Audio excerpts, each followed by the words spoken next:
If we could please have your attention, we have come now to the most important part of the evening.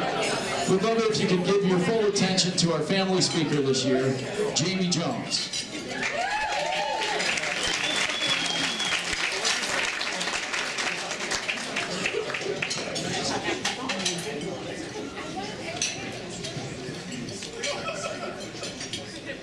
Can everybody hear me okay? Yes? Louder? More? Okay. I'll scream, so it'll be good. First of all, I want to thank everybody for being here, and please, a round of applause for everybody here.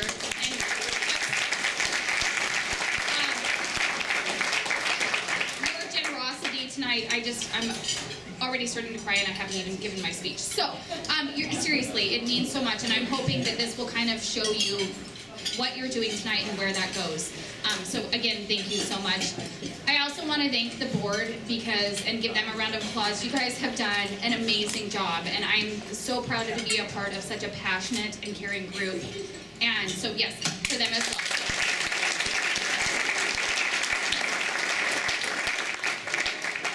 So this is my son Aidan, and you guys have gotten the chance tonight to see a lot of pictures of all of our warriors throughout our displays, our auction items, but he's my warrior. He was born in 2008 with a congenital heart defect. He had 2 holes in his heart, and he had a leaking valve. Certainly not what we were expecting when we went to the hospital. We had no indication before then that my son wasn't going to be anything but perfectly healthy. We were told that he was going to need heart surgery, and he was going to need it rather quickly. So at 2 months old, I put my son into the hands of a medical team to take care of him, and we were told that this was a common procedure. Things were going to go very well, and he was going to lead a very healthy and full life. The surgery itself did go very well. His heart is great, very strong. He did, anyway, he did great. The surgery itself was great, and he went into the recovery, into ICU. During that time, he had a very difficult time regulating his temperature, and his respirations, his heart rate, and blood pressure were really, really off, and we didn't know why. And I think it probably took me quite a while to realize how close we came to losing my son that night. Something was really wrong, and we didn't know. Doctors didn't really know. We were left with a lot of questions, and it was just like, okay, we got to get through this. And he did. He pulled through and did very, very well, and moved out of the ICU to a step-down unit for us to get ready to go home. The day before we were set to go home, a nurse mentioned to me that my son's pupils were still unevenly dilated, and I didn't know what that meant at the time. But the doctors decided that they needed to do an MRI to check out why that was. If that nurse had not made that offhand comment, we would have been sent home without a diagnosis. And if you hear many stories about pediatric stroke, that's what you hear, is families go not weeks, but months and often years without getting a diagnosis. That afternoon, I sat by my son's bed, and what will become now his neurologist told me, your son had a stroke. And that was the first time I ever heard those words. I sat at his bedside, and I felt absolutely and completely alone. I had no idea that children had strokes. I just thought this was a whole new world to me. And as Casey mentioned about being the Google queen, that's what you do when you're a parent and you're handed a diagnosis that you've not heard about. You sit there and you Google absolutely everything. And this was, again, 8 years ago, and there really wasn't much. I learned, yes, kids do have strokes, of course, but there were no groups, there were no supports, and certainly nothing local to me at Spokane, Washington at that time. We were sent home like that with a lot of questions and not a lot of answers, and it was, here's your 2-month-old child who had a stroke, and we have to wait and see what happens. We don't know what this means. We don't know what deficits he will experience or what health struggles he will experience.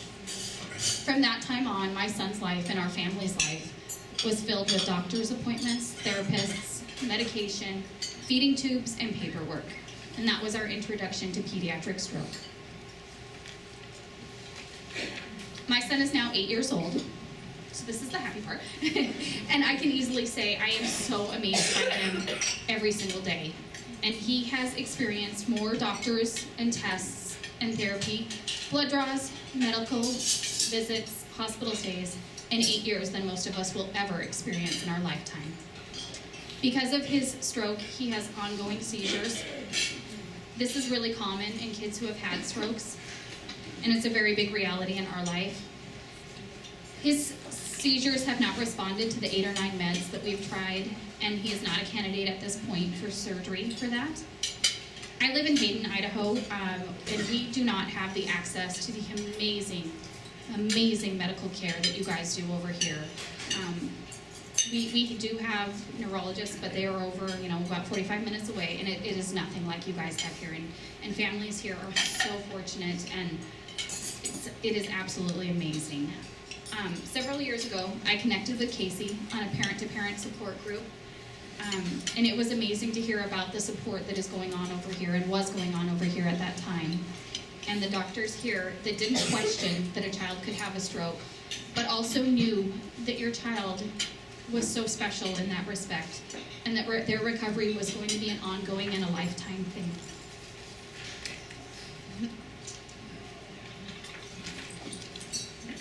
The first time we went to Seattle Children's Hospital, we stayed there for a week to attempt to catch one of his seizures, and that was also the first time we met Dr. LaFawn. This was the first time in 8 years that we had a doctor sit with us and explain everything about Aidan's stroke and just how it had impacted his life up to this point. And I know my son is much more than a diagnosis, but it was comforting after all those years to have somebody really understand what we had gone through and what we were experiencing, and that my son wasn't just a cluster of symptoms, but he was a whole kid, and to really understand what his stroke had meant to him. We didn't catch a seizure that time or the next time when we stayed 9 days, but I am very hopeful that we will continue to get answers and treatment for him, because he has a wonderful team of doctors who are not willing to give up on him, and neither are we. My son loves Batman. I'm trying to get emotional here.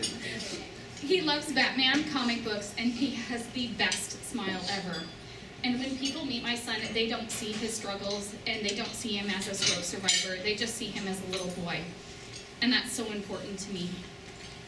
My son is so proud to be a warrior, and he talks about it and shares it with anybody who will listen to him pretty much. He will show everybody who asks, and a lot of people who don't, the scar on his chest. He tells me that it makes him manly, and I certainly agree with him. He will tell you he had a stroke, and that means his brain started bleeding, and that it means he needs a little extra help with things. Thank you. I even brought tissues up, but yeah. A couple of years ago, Casey asked me if I would join PSW and be the voice for families in my area to help them connect with resources and grow awareness that stroke can happen in children.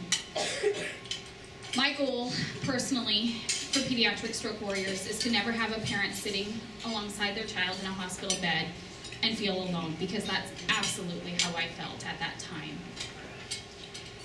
I live in a wonderful community. It's not a large community. Aidan is pretty small, but we have a wonderfully supportive community, and they are very proud to be part of everything, just like you guys are tonight, everything that Pediatric Stroke Warriors does. We do events all the time.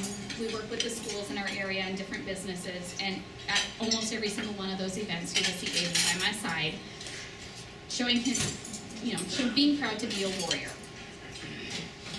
All of this matters in our community and in every community. Support for families like mine and awareness saves our children.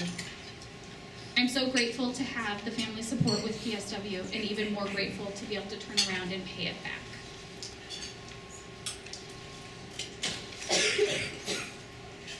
You are all here tonight to support so much of what we do and what our kids need to be the best versions of themselves. As a mom and an advocate, I thank you.